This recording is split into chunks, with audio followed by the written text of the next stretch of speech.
Hi, my name is Pete Geracimo, and I'm one of the advanced trainers at Kicks Gym.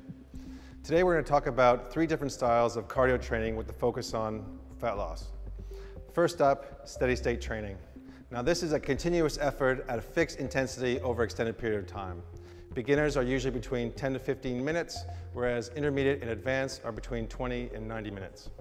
So the benefits of this is that it's great for beginners, there's a low risk of overtraining, and you have a potential for a higher calorie burn per session. Now the downside of this type of training is the possibility for overuse injuries, muscle loss, and low calorie burn when the intensities are low. So in contrast, next up we have HIIT exercises, or high intensity interval training. This is interval training with alternating periods of short, intense anaerobic exercise followed by low intense recovery periods, varying between 10 to 30 minutes in duration. A classic example is a Tabata workout.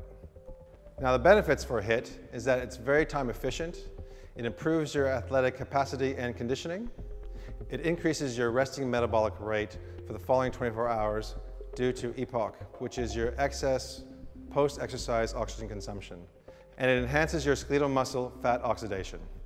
Now the cons. 1, it requires a high skill level due to its high risk nature. 2, in order for the intervals to be effective, you need to reach or pass the lactic threshold. And lastly, you can't train daily or else you risk overtraining. And so for our last style, we go on to lactic training. Now this is prolonged training at intensities around the lactic threshold. An example of this could be one 30-minute session or 3 times 10-minute session at the lactic threshold intensity. Now the benefits to lactic training is that it improves athletic performance, it improves your VO2 max, there's a lesser risk of overtraining when compared to a HIIT workout, and this is due to the reduced levels of stress hormones during a tempo training run.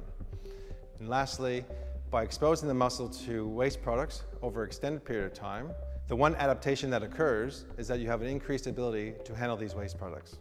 Now for the cons. The only thing I can think of is a really hard workout and it hurts.